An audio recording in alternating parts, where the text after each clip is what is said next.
Our bodies are so intelligent. They are always trying to tell us what they need. When we ignore them, symptoms arise. When you push them down from somebody who has done this for years, I was like, oh, no, acne, no big deal. Digestive discomfort, no big deal. Missed periods, no big deal. Extreme stress where I'm having insomnia is not normal, okay? Our body will scream at us or make us sick to help us see what we need to heal and correct in our life. Welcome to the Forward Think Tank podcast, a place of hope, inspiration, and education around holistic health and healing. I'm your host, Jamie Mazza, a holistic health coach, mental health advocate, and dancer. Join me as I share out-of-the-box conversations with integrative doctors, healers, and exceptional forward-thinking individuals thriving on the other side of their health challenges, as well as stories from my own personal healing journey. Thank you for tuning in. I'm so happy you're here. Welcome back, friends, to the Forward Think Tank. This week, I am diving deeper into my surgical recovery part 2. I thought it was absolutely necessary to break this up into 2 parts. If you or someone you know has gone through surgery to remove a tumor or any type of major or even minor surgery, it is crucial to take care of your body, of your mind, your nutrition, your mental health, your boundaries, all of that to support your body into a full recovery. I have been humbled by this recovery process because after having a thoracic surgery and robotic surgery, essentially 2 surgeries in one, at NYU Langone, my team was incredible. They had told me full recovery would be 8 to 12 weeks. So in my mind, being an A+ student, I was like, okay, so by week 8, I'm going to be feeling great. Well, you know what? Joke is on me, sister, because there was and still is a lot going on in my body while it's healing. This was a very major surgery and I'd never had surgery before. So it was a blessing that I didn't know what to expect, but being somebody who is not very patient, not used to asking for help, who was very hyper independent before,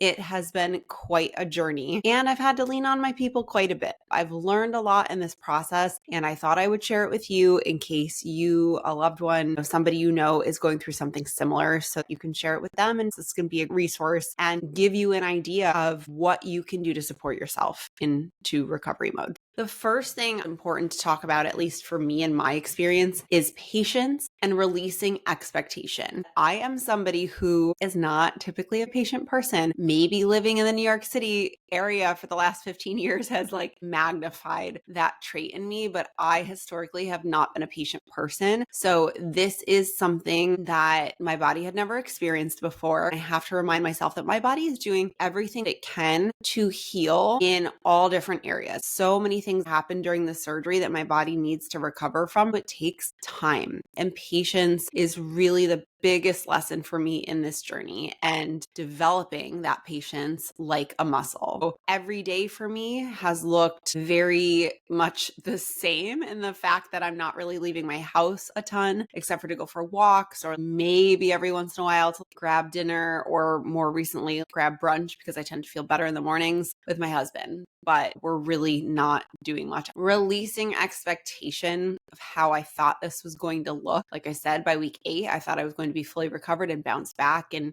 it's been very humbling. At this point, it is a little bit over 12 weeks. So in the surgeon's mind, I am past the full recovery time period. But in talking to his nurse, she's like, everybody's a little bit different. They cut through my nerves, through my intercostal muscles in between my ribs. Extremely painful and extremely uncomfortable in the healing process. So she said to me, which helped me kind of set realistic expectations, younger people tend to feel it more as the nerves heal. Some people do heal a little bit faster. Some people take longer.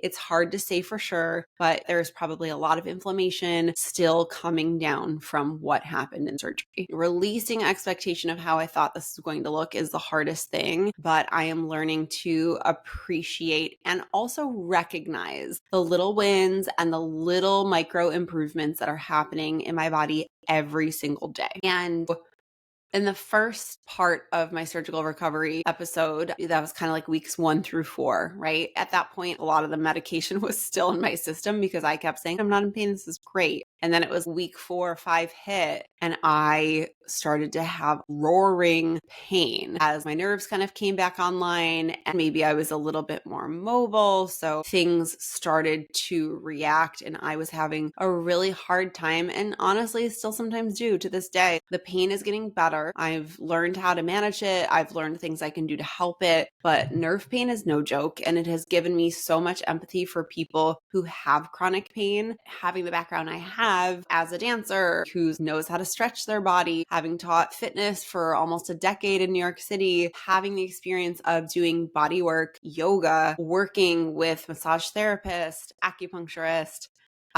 even hands-on manipulative osteopathic doctors, I know there is always something you can do to help your body further on the healing process and help your body release to help it feel better. I would frequently find that I was like, okay, what are the best positions that relieve the pain a bit? I found that sitting for too long really aggravated the pain, whether that was just because I was slouching or because I wasn't moving my body enough, the system wasn't moving. I noticed that really caused a flare. Walking felt great, but honestly, my energy is so up and down that like sometimes I would really have to force myself to walk, and I couldn't walk all day long. In the times where I wasn't walking, laying flat felt great.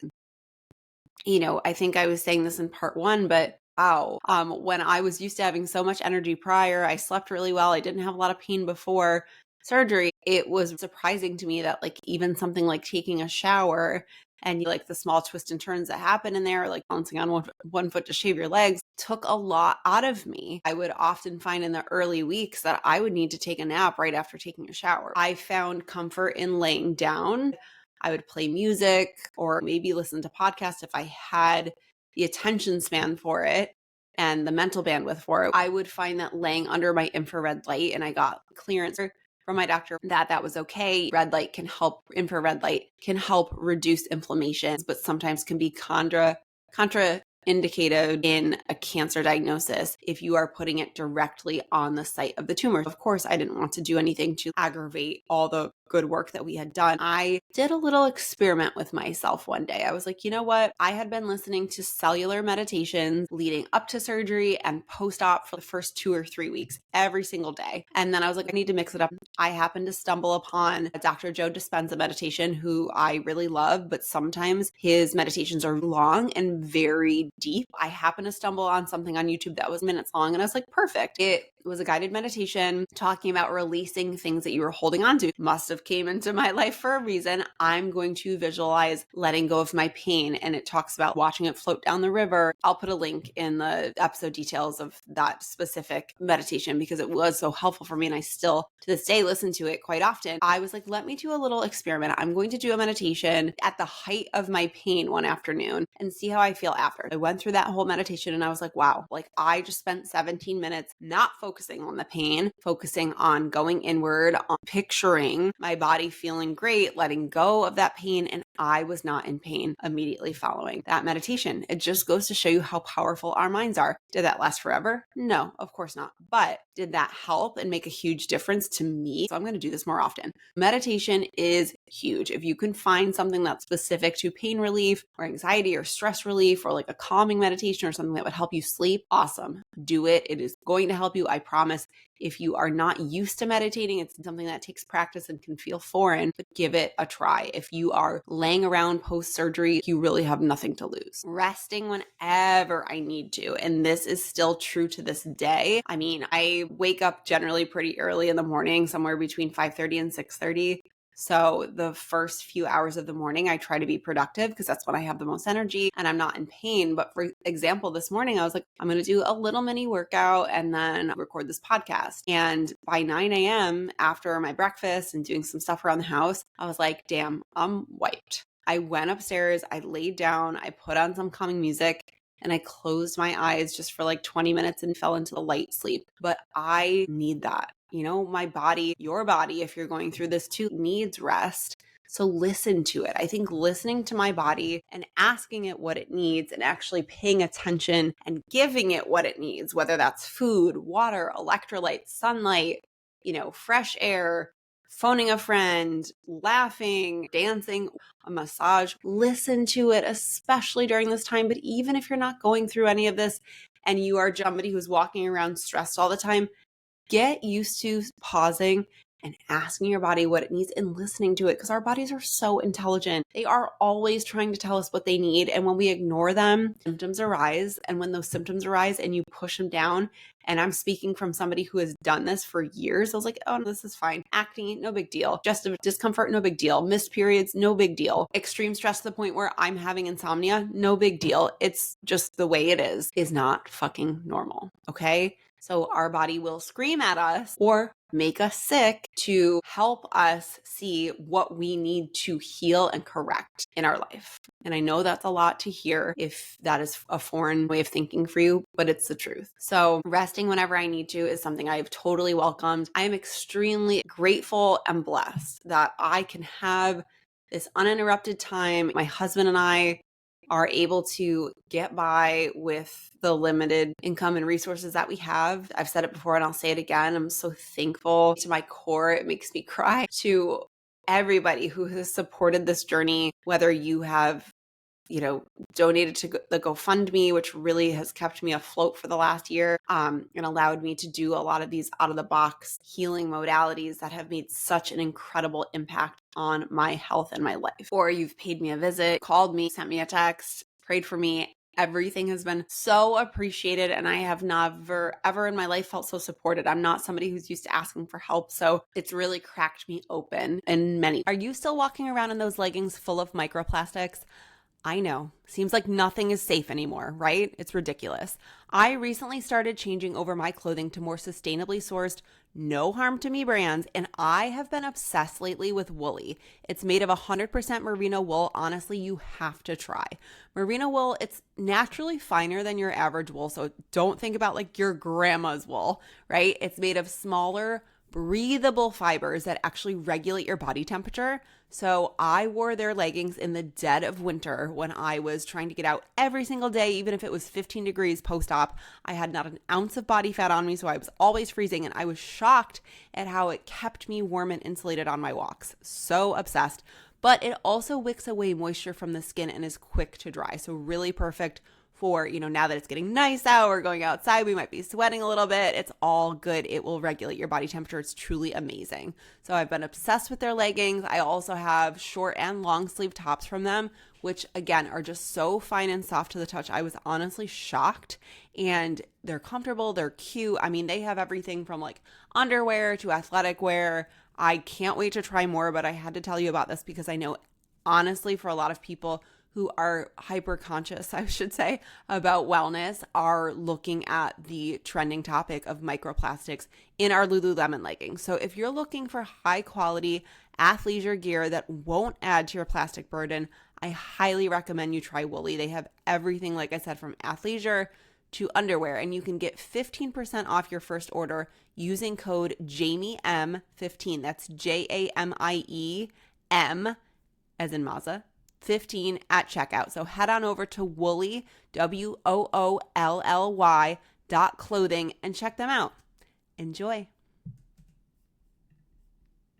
Anyways, setting boundaries. So this has been a big one because I have really noticed now that everything around me has quieted down. I notice if a conversation I'm having is making me feel tired or draining my energy, or trying to hop on even like a call with my doctor on a weekly basis. If that's too much for me and I need to turn the computer off and bow out of the call, I got to do what I got to do because my body is telling me something. So if I make plans and I don't feel good on that day, I'm going to say no. If the constant phone calls are too much, I'm going to turn my phone on Do Not Disturb. It has nothing to do with anyone else. Setting boundaries are for you and for your own health, your own healing, your own mental bandwidth, protection, just support of yourself. So whatever it is that you need, set those boundaries. Tell people what you need from them and let it go. Setting boundaries has been really crucial for me. Even something like saying to my husband, okay, after 8 p.m., 8:30 p.m., I don't want phones in our room. I need to keep the lights low. I don't want to talk about certain topics. These are all things that I've found that I need to do to help my body optimize the healing process, optimize my sleep, whatever it is. Boundaries are so important. And I have a book somewhere called Boundaries will set you free, and it is the truth. So that's been a biggie. Rebuilding strength. This has been another extremely humbling part of the healing process in addition to patience. I was somebody who was always physically active, very physically fit. I never really thought twice about having to get movement in because I was in and out of the city, so I was easily getting 10,000 steps every day. I was doing workout classes probably like 4 to 5 times a week. I was continuously strength training, doing cardio. I have always loved my body in terms of my physical shape. It is something that I enjoy. I love working out. I love dancing. I love yoga. Movement is medicine. So for me, that was something I never had to think about. Now that I'm rebuilding my strength, I spent 4 or 5 weeks not lifting a single thing. Like I'm telling you, like a plate or a frying pan was maybe the heaviest thing that I lifted. So I feel like I've lost quite a bit of muscle mass, especially in my lower body. Rebuilding my strength has been really humbling. It's been really slow. I mean, all I could do, and sometimes all I can still do on these days, is walk. I get out and I walk. At first, I was just trying to get like 1,500, 2,000 steps a day. Now, especially as it's getting warm out, I'm like feeling a little bit more well rested, getting some energy back, going out for multiple walks a day. I'm just now starting to implement some strength training. I'm starting low and slow, starting with 3-pound weights, with body weight exercises. My body will tell me and I will listen. If I do something and it exhausts me, it's like, okay, that was too much. And it's really tough mentally to be like, God, Jamie, you a year ago, even you 6 months ago, could do way more than this. But you know what? What good is that doing to basically talk shit to myself and say, like, what the heck? Like, why can't you do more? I can't do more because I just went through a major effing surgery. So, like, my body's probably like, girl, screw you. When I think that way, it really just doesn't serve me. So I'm taking it slow. I'm moving my body absolutely every day. I want to start incorporating a little bit more each and every day so that I build that muscle mass back, because muscle mass, if you listen to the episode with Tanya Akin, she is just a perfect example. And she's somebody who I definitely talk to a lot. I certainly want to get guidance from her and insights as to how to rebuild my body, because it's not something I've ever had to do. And, just look at the experts that have done it. Because like I said, I was just used to maintaining. I have never in my life had to rebuild from the zero. She talks about the importance of muscle mass and how that really helps our immune system. It can help against cancer. Weight and strength training is like your body's metabolic sink. So metabolic health is very important to maintain and optimize in a cancer diagnosis. Rebuilding strength humbly, slowly, but we're getting there. And you're celebrating every major milestone and little milestone as well. Stretching and foam rolling. I, for 3.5, 4 weeks, was like a robot. I was told that was how long, 4 weeks, it would take for my sternum to heal. I was very careful not to bend, reach, lift anything overhead or too heavy while that healed. But in the meantime, all of my back muscles tensed up. I felt a lot of tightness and discomfort. I could not wait for the day that I could do a cat-cow or do some deeper stretches. And I would start by just stretching my legs and like doing what I could. But I ended up talking to my cousin who used to be a physical therapist, getting some physical therapy exercises from him. So helping to re-strengthen my back muscles and open up and make my chest a little bit more pliable and strong, because I was probably hunching over. And when I was going outside in the cold, I felt it right away. My shoulders would tense up and then I'd have really uncomfortable shoulder pain. So foam rolling and stretching. And then after that, once I started doing those exercises for a little bit and feeling like I was okay and not in pain, if you talk to anybody, whether that's a physical trainer, a physical therapist, or even the doctors, they'll tell you move as long as you feel good. If you ever feel like something is painful, then stop, because that is a no-no. That means that is doing your body a little bit of harm. So I would stretch and find ways that felt really relieving for me. The intercostal muscles, stretching, really just expanding the muscles between my rib cage feels so good. I do that constantly. But then in talking to my friend Tanya, she sent me, and if you follow me on Instagram, you've seen it. Essentially, this was something that she used for her Group X programs years ago. She is a fitness expert. She's a strength coach, and she also knows the benefit of recovery. So she had a whole bunch of tennis balls that she strategically taped together with the duct tape. She's like, I have 50 of these laying around, so I'm going to send you a couple. And wow, these have been my best friend ever since I received them, maybe week 5 or 6. There is enough room in between the 2 tennis balls that you can put put them on either side of your spine and slowly roll down, and it's a myofascial release. So it's helping the fascia kind of organize itself, because a lot of times when you have pain, muscle pain, your fascia gets like gunked up and it's stuck. So you need to release that and allow it to expand. And I guess the other thing I would say is I was having muscle pain. I was also having nerve pain, and still to this day, I'm dealing with that. When I sat down with Dr. Kaplan, this was over a month ago, he is a trusted doctor of mine, and he is also a pain management expert. So when I connected with him at the end of March to do our podcast, he was asking how I was doing, and I was telling him what was going on. I'm having a lot of nerve pain. He's like, okay, we can do nerve hydrodissection. I'm like, what the heck is that? You do that? He's like, yeah, of course.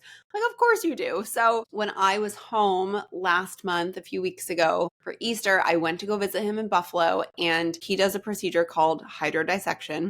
I will also link this in the episode notes because this is incredible.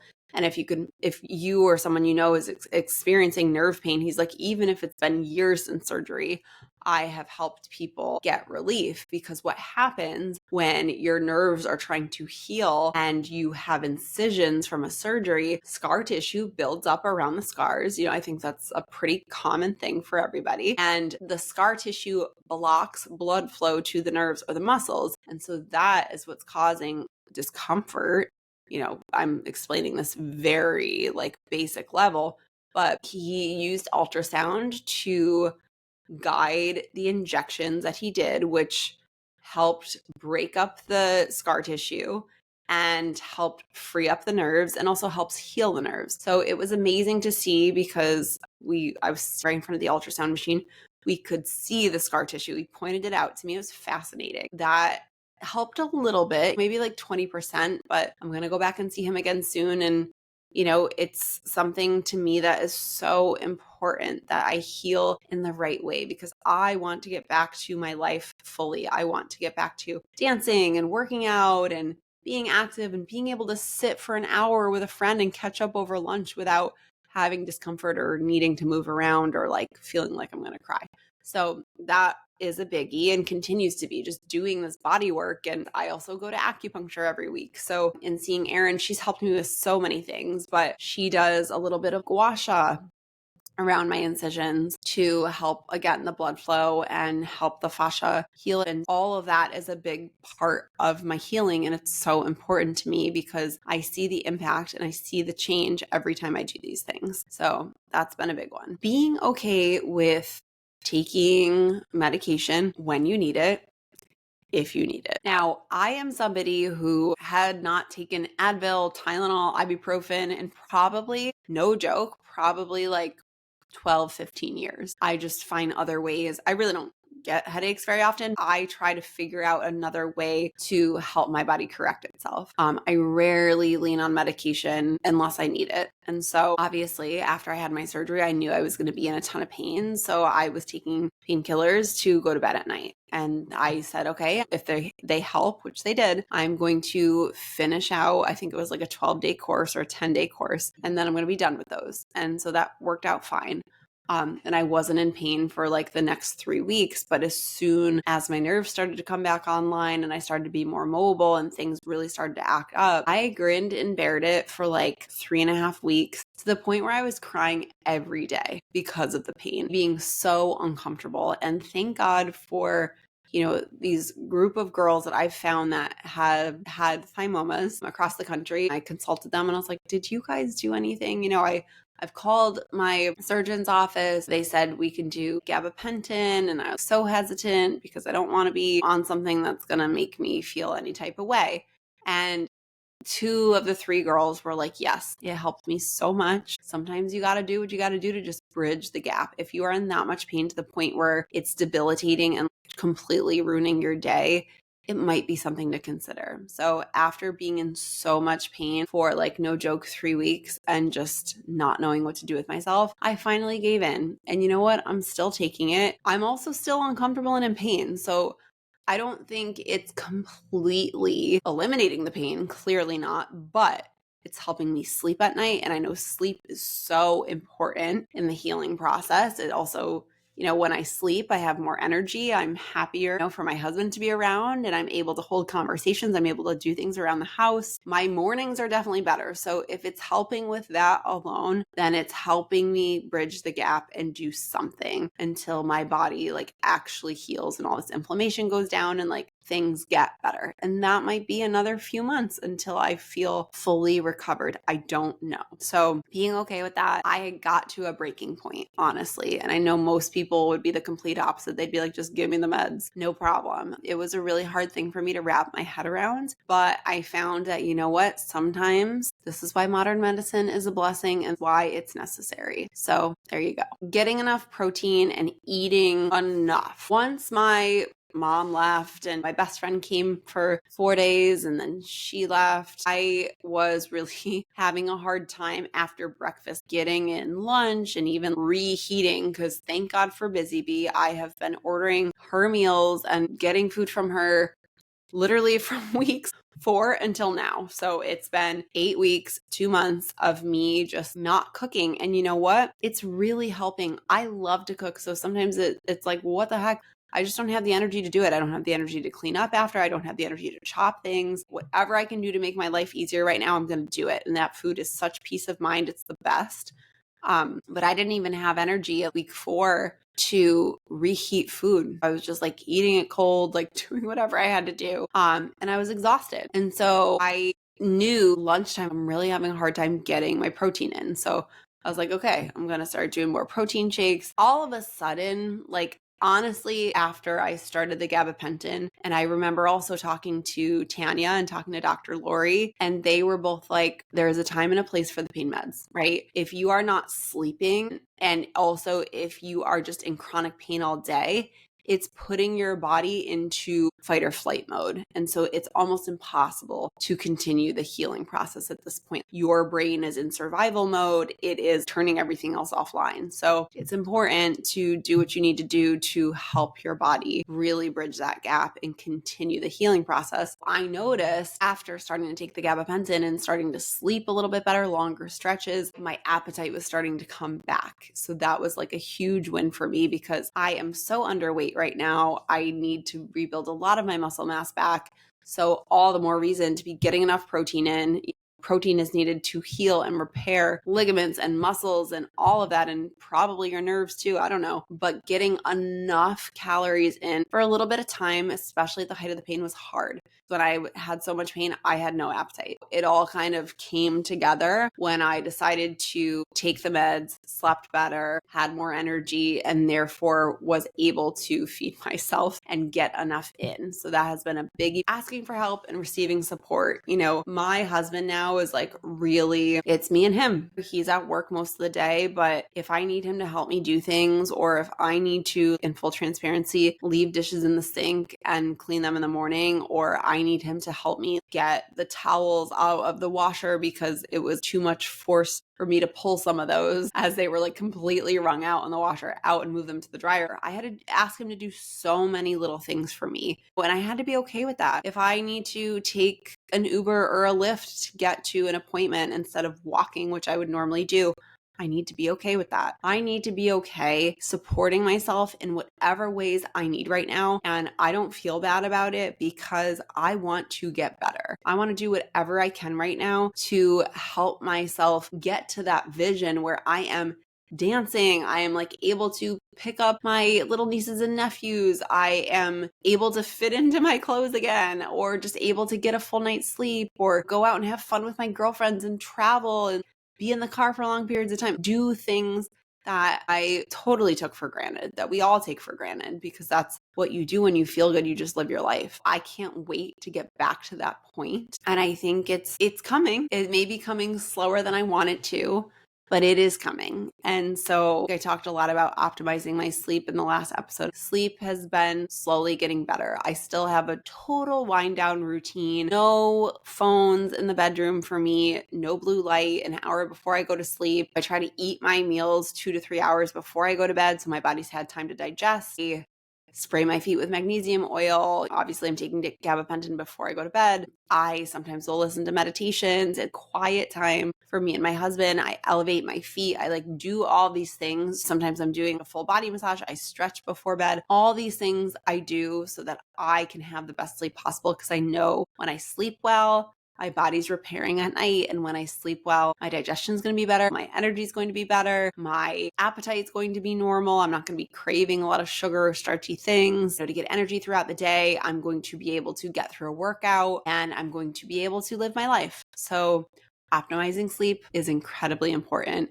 It's good for your mental health. It's good for absolutely everything. When I wasn't taking gabapentin at night, I was also taking magnesium glycinate before bed. I found magnesium can make gabapentin not as effective. So I stopped doing that for a little bit, at least until I wean off the gabapentin. But sleep is so important, you guys. It is like the mecca of everything, I think, when it comes to your health. So if you're listening to this and you are not going through a major surgery, correct that sleep. It is going to literally work miracles for you. If you or someone you know is going through a similar process, similar life quake, as I've seen it called, and has a major surgery coming up or is still recovering, or honestly, even if they had a surgery a year or two ago and they're still in pain, send them this episode. I always want to help people, and I want people to get something out of this. The best thing you can do for me is to share this, share it on social media, send it to a couple of friends, send it to somebody who you think it could help. It means the absolute world to me. I appreciate it so much. I am slowly healing every day. I'm so grateful for my body, grateful for my doctors, grateful for the support and love all around me. And I can't wait to get to a point where I'm running, singing, jumping, dancing, and getting back to my Jamie self. But I'm seeing glimpses of that every single day. And I know that ultimately I'm going to get there. And it's honestly given me a completely different perspective on life. One, and just slowing down and learning to appreciate the quiet. And talking to one of my friends, she was like, the healing process sucks because it's really slow, but this quiet time you need for your nervous system to heal. And I felt that to my core. This is crucial. And it's also just something that I am forever grateful for, to have the space, to have all the time I need to do what I need to do to get back to feeling like Jamie again. So thank you as always for tuning in. I love you all, and I will see you soon. Did you enjoy this episode? If so, I would appreciate you taking a moment to please leave a 5-star review. Every review helps visibility with this episode to reach more people. And I am on a mission to help people learn alternate resources to support themselves in their healing journey on their road to health. So please take a moment to leave a review, leave a comment. I read every single one and I respond back. And of course, the most helpful thing you can do is to share this episode. If you found it helpful, if you found it entertaining, please share it on social media, send it to a friend, a loved one, someone you think could find this helpful. It means the absolute world to me. Thank you so much for being here. Thank you for listening, and I will see you soon.